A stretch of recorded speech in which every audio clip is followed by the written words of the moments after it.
So നമ്മൾ ഇന്ന് റോഷൻ മാത്യുവിന്റെ ഏറ്റവും പുതിയ പടം ഉയിർ അതാണ് റിവ്യൂ ചെയ്യാൻ വെക്കുന്നത്. പക്ക ഒരു ക്രൈം ബേസ്ഡ് മൂവിയാണ്. ഒരാൾ മരിക്കുന്നു, അത് കണ്ടുപിടിക്കുന്നു, സെയിം തന്നെയാണ് സംഭവം. പക്ഷേ ഇതിലെന്ന് പറഞ്ഞാൽ ഈ കേസ് അന്വേഷണത്തിൽ നിന്ന് സ്റ്റോറി ഇങ്ങനെ ഡെവലപ്പ് ആയിക്കൊണ്ടിരിക്കും. സാധാരണ ഒരു സ്റ്റോറിന്നാണ് ലാസ്റ്റ് ക്രൈം എന്താണെന്ന് നമ്മൾ മനസ്സിലാക്കുന്നത്. ഇത് നേരെ തിരിച്ചാ, ഒരു ക്രൈം നടത്തി അതിന്റെ സ്റ്റോറികൾ ഡെവലപ്പ് ചെയ്തുകൊണ്ടിരിക്കുന്ന ഒരു പടം. അത് പിന്നെ ഭയങ്കര ഇൻട്രസ്റ്റിംഗ് ആണ്. നമ്മൾ അടുത്ത് എന്താ നടക്കാൻ പോണേ ഇതൊക്കെ നമുക്ക് ചിലതൊന്നും പ്രെഡിക്റ്റ് ചെയ്യാൻ പറ്റില്ല. അതെ, ആദ്യം ഒരു സൊല്യൂഷൻ കണ്ടുപിടിക്കും, അതല്ലാന്ന് മനസ്സിലാവും.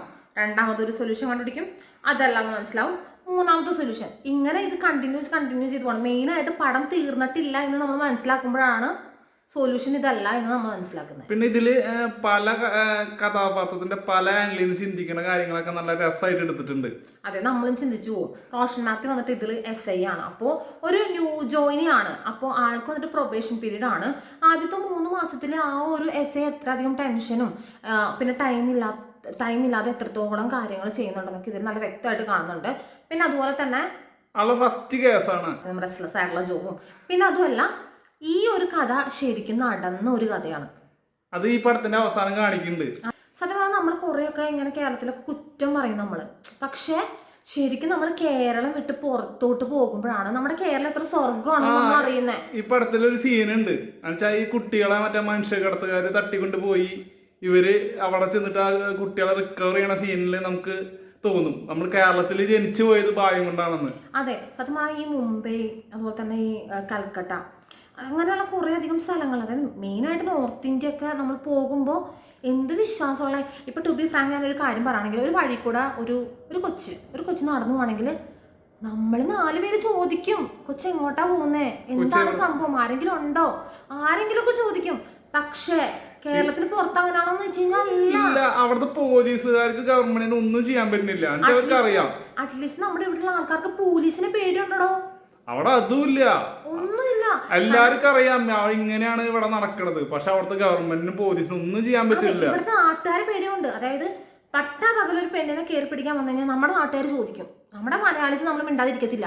പക്ഷെ വേറൊരു നാട്ടിൽ ചെന്നാൽ ഒരു പെണ്ണിനെ എന്ത് ചെയ്താലും പബ്ലിക്കായിട്ട് ചെയ്താലും അവരൊന്നും ചോദിക്കില്ല. അവർക്ക് അവരുടെ ലൈഫേ ഉള്ളൂ.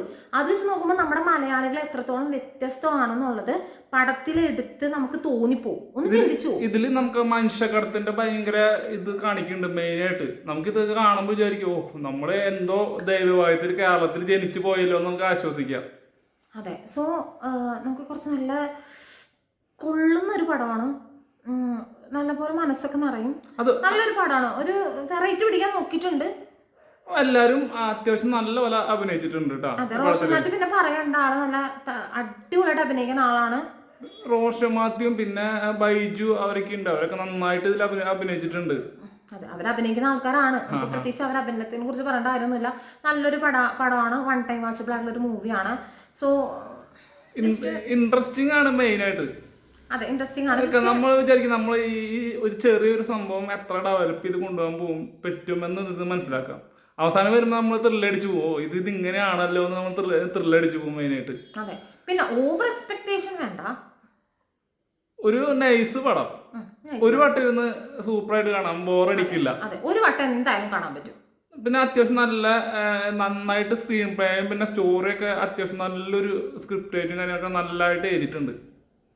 നല്ലൊരു മൂവിയാണ് കേട്ടോ. അപ്പോൾ എല്ലാവരും കാണാം. നമ്മൾ OTT വന്നിട്ടുണ്ട്. അപ്പോൾ വേഗം പോയി കാണാം.